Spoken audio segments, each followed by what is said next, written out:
کہ ایک مرتبہ میں جب قرآن پڑھ رہا تھا نا، بہت زیادہ سٹریس میں تھا کسی معاملے میں، بہت ٹینشن میں مبتلا تھا،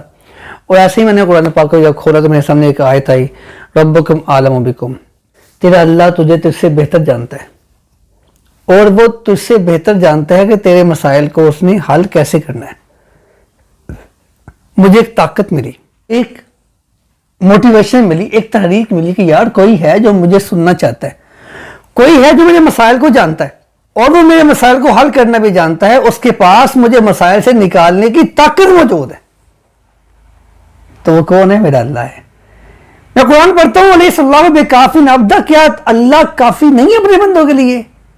تو مجھے ایک طاقت ملتی ہے، مجھے ایک تحریک ملتی ہے، کوئی ہے جو مجھے کان پکڑ کے بتاتا ہے کہ یار تم دنیا کے سامنے کبھی اس سے ڈرتے ہو، کبھی اس سے ڈرتے ہو، کبھی اس کے سامنے جھکتے ہو، کبھی اس سے فائدہ مانگتے ہو، اس سے نفع مانگتے ہو،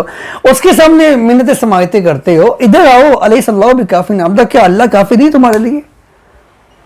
مجھے ایک تحریک ملتی ہے، ایک موٹیویشن ملتی ہے جب میں دیکھتا ہوں کہ میں قرآن مقدس کی تلاوت کرتا ہوں تو قرآن میں مجھے ایک واقعہ ملتا ہے موسیٰ علیہ السلام کا، کہ جب موسیٰ علیہ السلام ایک جگہ پہ پھنس جاتے ہیں، آگے سمندر ہے، پیچھے فرعون کی فوجیں ہیں، تو لوگوں نے کہنا شروع کر دیا موسیٰ ہم تو پکڑے گئے،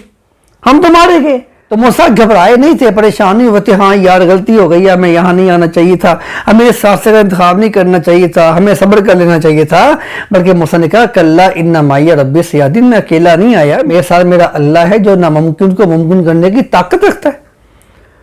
تو مجھے کوئی خوف خطرہ نہیں ہے کہ میرے سامنے سمندر ہے، پیچھے فرعون کی فوجیں ہیں، کوئی خطرہ نہیں ہے۔ تو یہاں تک لے کے آیا، اس نے میرے لیے آگے بھی پلاننگ کی ہوگی۔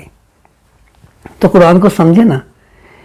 آپ دیکھیں نا آپ کو کس طرح سے وہ رہنمائی دیتا ہے، آپ کو کس طرح سے وہ محبت سے پیار سے اللہ آپ کو گائیڈ کرتا ہے کہ دیکھیں آپ کی کوئی چیز نقصان ہو گیا، کھو گیا، تو لَقِيلَ تَأْسَوْا عَلَىٰ مَا فَاتَكُمْ، جو کھو جائے اس پہ افسوس نہ کرو، وَلَا تَفْرَحُوا بِمَا آتَاكُمْ، جو آپ کو اللہ دے دے اس پہ فخر نہ کرو۔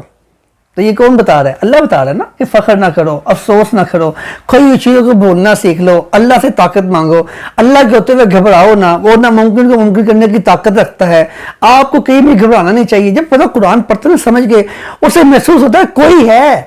جو مجھے مرے ہوئے کو دوبارہ نئی زندگی دے سکتا ہے۔ وہ کون ہے؟ میرا اللہ ہے، میرے ساتھ ہے، وہ مجھے وہ چھوڑتا نہیں ہے تنہا کہیں بھی۔